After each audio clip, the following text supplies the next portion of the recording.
நான் படித்த ஒரு மிகச்சிறப்பான கவிதை அது என்னென்னா, எந்த கதவு எளிதாக திறக்குமோ அதை எட்டி உதைப்பது தான் இந்த மனிதர்களின் வழக்கம். எந்த கதவு கல் கதவாக இருக்கிறதோ அதை வணங்கி விட்டு செல்வது தான் இதே மனிதர்களின் வழக்கம்.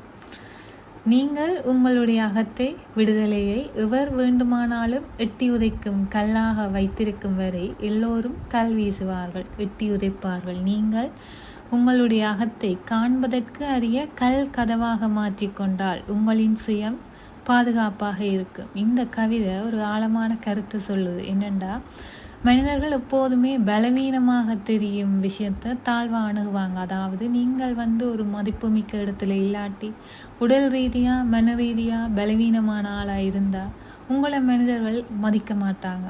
அப்போ நீங்கள் எளிதாக திறக்கக்கூடிய கதவு. அப்போ உங்களை அவங்க உதைக்க பார்ப்பாங்க, அடிக்க பார்ப்பாங்க, உங்களை மன ரீதியாக காயப்படுத்தத்தான் முனைவார்கள். அதுவே நீங்கள் ஒரு வலிமையான ஆளாக காட்டிக்கொண்டால் நீங்கள் மிகவும் பாதுகாப்பான ஆளா, தீர்மானத்தோடு இருக்கிற ஆளா, தெளிவோடு இருக்கிறாள், சுதந்திரத்தோடு இருக்கிறாள், மதிக்க தகுந்த ஒரு முறையில் வாழ்ந்து கொண்டிருக்கிற ஒரு ஆளாக இருக்குதா உங்களை அவங்க மதிப்பாங்க.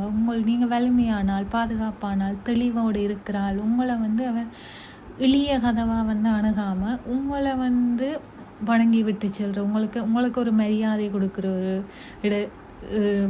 மரியாதை கொடுக்குற முறையில் தான் அவங்க நடந்து கொள்வாங்க. அப்போ நீங்கள் உங்களுக்கான மரியாதையை உங்களுடைய ஆட்டிடியூடில் தான் அவங்க மரியாதை செலுத்துகிறாங்களா இல்லையான்றது இருக்க போகுது. நீங்கள் எப்படி எவ்வளவு தூரம் நீங்கள் உங்களை பாதுகாப்பு உணவுறீங்க, உங்களை எப்படி வலிமையாக வச்சுக்கொள்கிறீங்க, உங்களை எப்படி இண்டிபெண்ட்டாக செல்ஃப் கான்ஃபிடென்ட்டோட தன்னம்பிக்கையோட எவ்வளவு தூரம் நீங்கள் இருக்கிறீங்கன்றதை பொறுத்து உங்களை எவ்வளோ சுயமரியாதையை நீங்கள் எப்படி என்றதை வச்சு தான் உங்களோட சுயமரியாதை நீங்கள் காப்பாற்றி கொள்ள முடியும் என்ற விஷயத்தை தான் இந்த கவிதை சொல்லுது.